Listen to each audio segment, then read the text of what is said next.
This is a video showing 6 games from the Papunet website played with switches and an eye gaze system. The first game we're going to look at is in the Planet X section of the website. Once here, if you go into the castle and then select the castle war game.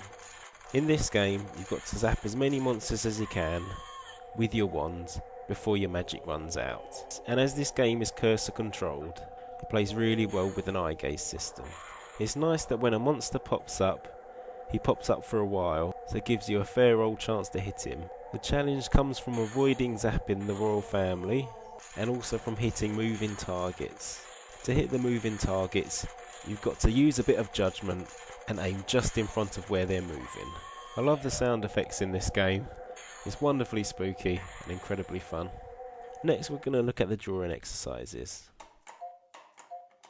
So what you do here is you select a colour. Here I'm using switches. I'm using one switch to scroll through the colours and another to select. As there are so many colours, you may need to be patient when you're scrolling through them, trying to get to the one you want. Then after you've picked your colour, you pick the part of the drawing you want to colour in. Also, if you are using eye gaze, it can be a bit tricky to select the colour you want because the colour cells are just bigger than your cursor. Next, in games of precision, we're going to look at the carrot game. In this game, the arrow at the bottom sweeps left and right, and when you press your switch or blink with an eye gaze system, you throw a carrot, and hopefully it will land in the bunny's basket. But as the bunny moves around quite quickly, this is a really challenging game. This game's suited to a single switch more than it is an eye gaze, because I generally find that I try and aim by looking at the bunny and firing, even though the arrow's pointing in a completely different direction. Next up, we're going to look at the puzzle section.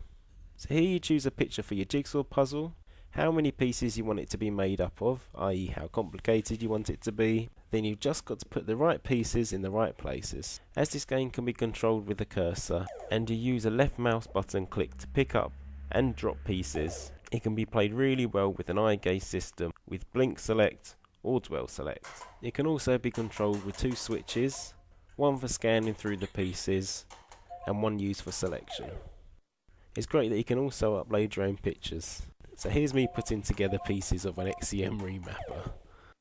Next in word exercises is Summer Nut. In this game there's 3 levels of difficulty. The first one is where you can choose any figure, and you can do this with either eye gaze by clicking on each figure or with 2 switches. When you select a figure, they spring into action and make noise.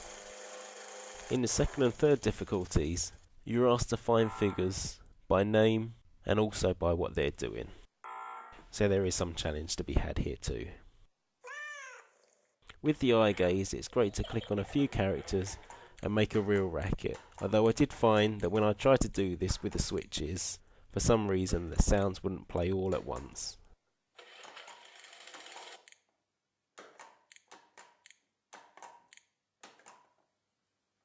And finally, under games of precision, the last game we're going to look at is darts. This game plays fantastically well with eye gaze.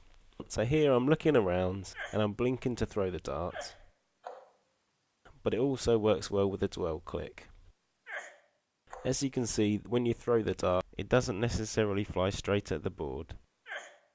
There is a bit of a random element here. You can also adjust the game so it's switch compatible. So your aim randomly scans on the board, and when you feel like throwing the dart, you press your switch.